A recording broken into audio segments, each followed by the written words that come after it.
Hello, everyone, and welcome.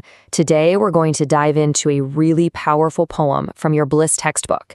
It's called Sea Fever by John Masefield. But before we get into the lines, let me ask you a question. Have you ever felt this pull towards something? A feeling so strong it's almost like a fever? An urge that you just cannot ignore? I want you to hold on to that feeling because that is the heart of the poem we are going to study today. Okay, so the poet is John Edward Masefield. He was an English poet laureate, a very respected position. And as your textbook rightly points out, this poem is all about the intense excitement for a sea voyage.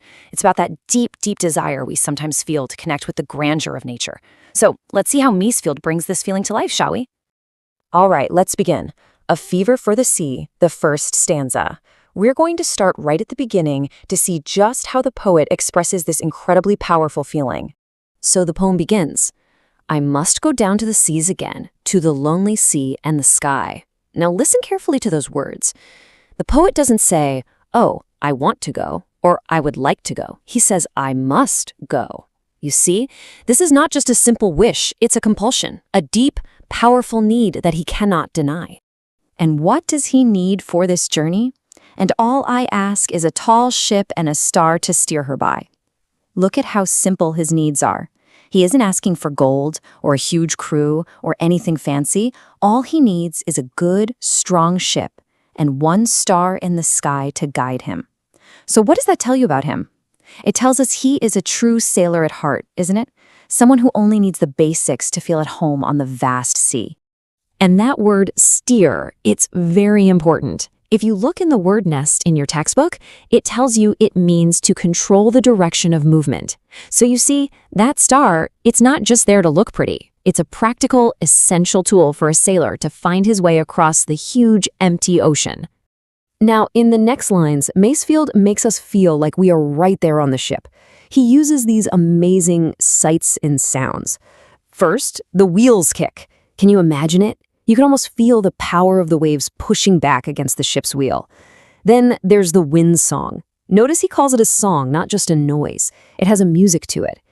And finally, the white sails shaking. You can just picture it, can't you? The big sail trembling as it fills with wind.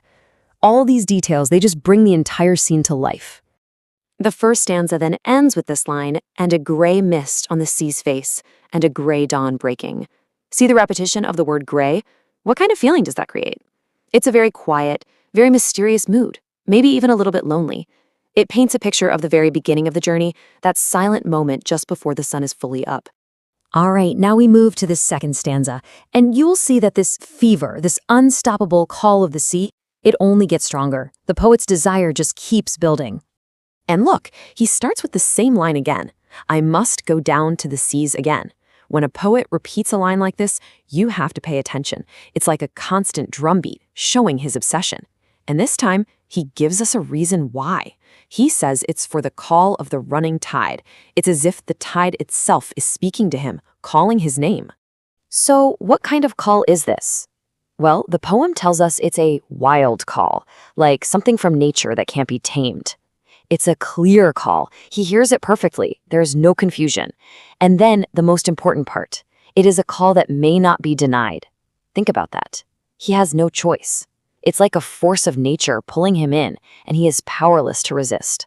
And once again, his needs are so simple, so typical of a sailor. And all I ask is a windy day with the white clouds flying. Now, why would a sailor want a windy day? Well, it's obvious, isn't it? No wind means no movement. The wind is the engine for a tall ship. It fills the sails and pushes it forward. And that image of the white clouds flying, it just adds to that feeling of speed, of freedom, of rushing forward that he so desperately wants. Then he gives us even more amazing images. And the flung spray and the blown spume and the seagulls crying. Oh, you can just feel that cold spray on your face, can't you? And you can hear that classic sound of the sea, the seagulls. But hang on a minute. What is this word, spume? Any idea what that might be? Well, if we check our word nest again, it's very simple. Spume just means foam. You know, the white frothy stuff on top of the waves. So the poet wants to see this foam being blown by the wind. It's another sign of a powerful, energetic, living ocean. Okay, moving on to the final part we'll cover today. A wanderer's life. You'll see that he repeats his desire one more time, but this time he tells us what kind of life he's looking for. And there's that line again. I must go down to the seas again. But look what he adds, to the vagrant gypsy life. Now, what does that mean? A vagrant gypsy life is a life of wandering, a nomadic life, with no permanent home, no fixed roots. It's a life of absolute freedom. So, for our poet, the sea isn't just water. It's the pathway to this kind of free, wandering life.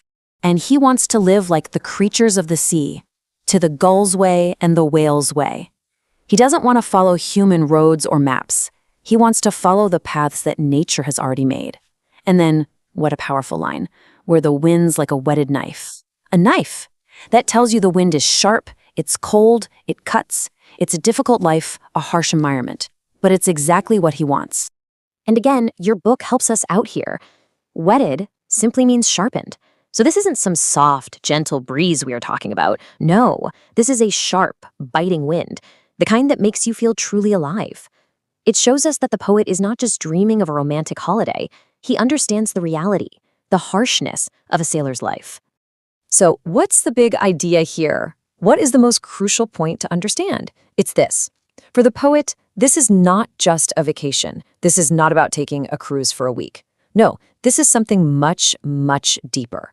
It's a spiritual need, an undeniable calling to a life of freedom, of adventure, and of being completely connected to the raw power of nature.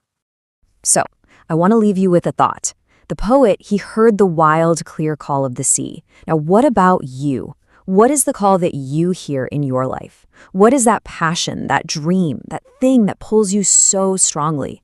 What is your wild and clear call that you feel you simply must answer? I want you to think about that. We will continue with the rest of the poem in our next class. Thank you.